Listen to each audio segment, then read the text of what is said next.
online VPN ကိုဘယ်လို download ချမလဲဆိုတော့ Google Play Store ရှိတဲ့သူကဒီရဲ့ Google Play Store မှာ online VPN လို့ရှာပါပြီးရင် install လုပ်ပါဒါကတော့ online VPN ကိုအလွယ်ကူဆုံးရှာရတဲ့နည်းပါအဲ့တော့ကျွန်တော်ပြနေတဲ့ online ကြီးကိုသုံးချင်တယ်ဆိုတော့ဒီ online VPN ဆိုတာလေးလိုပါတယ်အဓိကတော့အဲ့ဒီ VPN ရှိမှကျွန်တော် key လေးထည့်သုံးလို့ရမှာမလို့ပါအဲ့တော့သူ့ကို online VPN application ကို open ဖွင့်လိုက်ပါ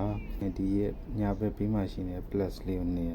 အဲ့တော့ကျွန်တော်တို့က VPN ကိုကျွန်တော်သွားရှာမယ်အဲ့တော့ကျွန်တော်စီမှာတင်ထားတဲ့ဟာတွေကဒီမှာ control ပြီးတော့ copy အဲ့တော့ဒီဘောဟာသုံးလို့မရလားရတယ်အဲ့ဒါသုံးဖို့အတွက်ကျွန်တော်တို့ဒီ copy text ကိုယူပြီးတော့ကျွန်တော်တို့ဘယ်ကိုသွားမလဲဆိုတော့ notepad ထဲကိုသွားပြီးတော့ notepad ထဲမှာကျွန်တော်ဒီမှာထည့်ထားရပါတော့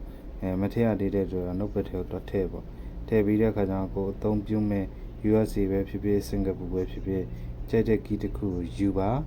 ယူပြီးရင်ကျွန်တော်တို့စောစောက online key ကိုသွားပါသွားတဲ့အခါကျရင်ဒီမှာတော့ copy ကူလိုက်တာနဲ့ S server ဆိုတာပေါ်ပါတယ်အဲ့တော့ S server ပြီးရင် connect လေးပထမဦးဆုံး join တဲ့အခါမှာသူ connection ကို okay ပေးရမယ်ပေါ့နော်အဲ့တော့ okay ပေးလိုက်ပါမယ်အဲ့တော့ connect ဖြစ်ပါပြီအဲ့တော့ကျွန်တော်ရဲ့ GCP online key က internet ဘေးမကုန်ဘူးလား data မစားဘူးလားဆိုတော့ data စားပါတယ် internet ဘေးကုန်ပါတယ်မကုန်ဘူးလို့အာမခံပါဘူးinternet line ကောင်းတာကျွန်တော်လုပ်ပေးထားဖြစ်ပါတယ်အဲ့တော့ကျွန်တော်တို့ internet line ကောင်းမကောင်းကကျွန်တော်တို့ဒီမှာ speed test လေးနဲ့သွားဆက်မယ်ပေါ့နော်အဲ့တော့ကျွန်တော်တို့ speed test နဲ့ဆက်ရတဲ့အကြောင်းရင်းကကျွန်တော်ပေးထားတဲ့ key တွေရှိရယ်တစ်ခါတင်ကျွန်တော်တို့ server 1မှာဆိုရင်3 key server 2မှာဆိုရင်3 key USA server မှာ3 key ပေါ့နော်အဲ့ဒါကိုကြိုက်တဲ့ key တစ် key ကိုအသုံးပြုနိုင်တယ်ပေါ့နော်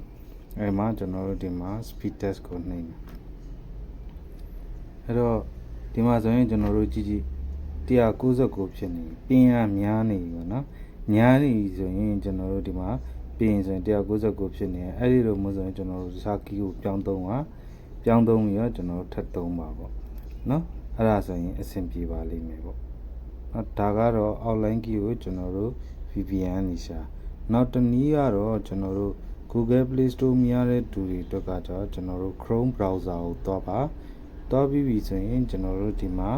APK Viewer ပေါ့နော် APK Viewer ကိုသွားပြီးပြီဆိုရင်ကျွန်တော်တို့ကဘာလုပ်မလဲဆိုတော့ဒီမှာကျွန်တော်တို့ outline VPN ဆိုပြီးတော့ရှာလိုက်ပါ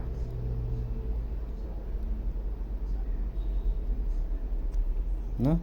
online VPN ဆိုရင်ဒီမှာ download ချပေါ့နော်ဒါကတော့ကိုအဆင်ပြေတယ်လို့ဒီမှာ download ချပြီး install လုပ်ပေါ့နော်ဒါကတော့မပြောတော့ပါဘူးတူမဟုတ်တဲ့အတွက်ကျေးဇူးတင်ပါတယ်